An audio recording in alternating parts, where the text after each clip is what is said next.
My name is Greg Huffman, and I'm going to be performing a series of poems about father issues. The first poem will be My Papa's Waltz by Theodore Roethke. Second poem will be Daddy by Sylvia Plath. And the third and final poem will be Charles Bukowski's A Smile to Remember. And let's get started. My Papa's Waltz, written by Theodore Roethke and performed by Greg Huffman. The whiskey on your breath could make a small boy dizzy, but I hung on like death, such watching was not easy. We romped until the pans slid from the kitchen shelf. My mother's countenance could not unfrown itself. The hand that held my wrist was battered on one knuckle. At every step you missed, my right ear scraped a buckle. You beat time on my head with the palm caked hard by dirt, then waltzed me off to bed, still clinking to your shirt.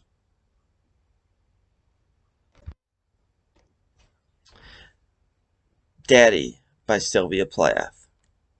Narrated by Greg Huffman.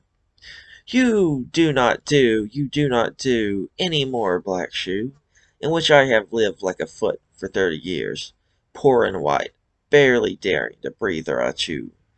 Daddy, I have had to kill you. You died before I had time.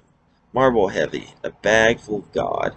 Ghastly statue with one gray toe, big as a Frisco seal, and a head in the freakish Atlantic where it pours bean green over blue, and the waters are beautiful Nauset.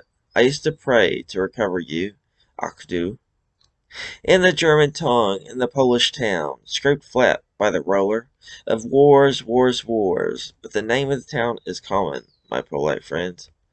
Says there are a dozen or two, so I never could tell where you put your foot, your root. I never could talk to you. The tongue stuck in my jaw. It's stuck in a barbed wire snare. Ich. I could hardly speak. I thought every German was you, and the language obscene. An engine, chuffing me off like a Jew. A Jew to Dachau, Auschwitz, Belsen. I began to talk like a Jew. I think I may well be a Jew. The snows of the Tyrol, the clear beer of Vienna, are not very pure or true.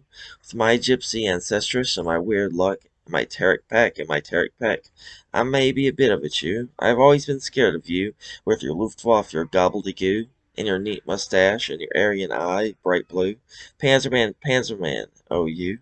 Not God, but a swastika, so black no sky could squeak through.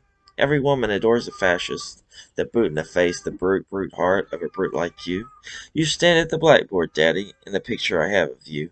A cleft in your chin instead of your foot, but no less a devil for that. No, not any less the black man who bit my pretty red heart into. I was 10 when they buried you. At 20 I tried to die and get back to you. I thought even the bones would do. But they pulled me out of the sack and they stuck me together with glue, and then I knew what to do. I made a model of you, a man in black with a Mein Kampf look, and a love of the rack and the screw. And I said, I do. So, Daddy, I'm finally through. The black telephone's off at the root. The voices just can't worm through. If I've killed one man, I've killed two. The vampire who said he was you, and drank my blood for a year. 7 years, if you want to know. Daddy, you can lie back now. There's a stake in your fat black heart, and the villagers never liked you. They are dancing and stamping on you. They always knew it was you. Daddy, you bastard, I'm through. And here we have Charles Bukowski's A Smile to Remember, narrated by Gregory Huffman. We had the goldfish, and they went around and around in the bowl on the table near the purple drapes, across our front picture window, and my mother, poor fish, always smiling, wanting to appear happy. She always told me, be happy, Henry, and she was right. It's better to be happy if you can be. But my father beat her 2 or 3 times a week while raging through his 6'2" frame because he couldn't defeat what was attacking him. My mother, poor fish, poor goldfish, poor nothing fish, wanting to be happy, being beaten 2 or 3 times a week and telling me to be happy. Henry, smile. Why don't you smile? And then she always did to show me how. And it was the saddest smile I ever saw upon the earth. Like hell and hell and hell and hell and nothing else. One day all the goldfish died, all 5 of them. They floated on top of the water on their sides, the eye on each top side still open. And when my father got home, he threw them to the cat, there on the kitchen floor, and we watched as my mother smiled.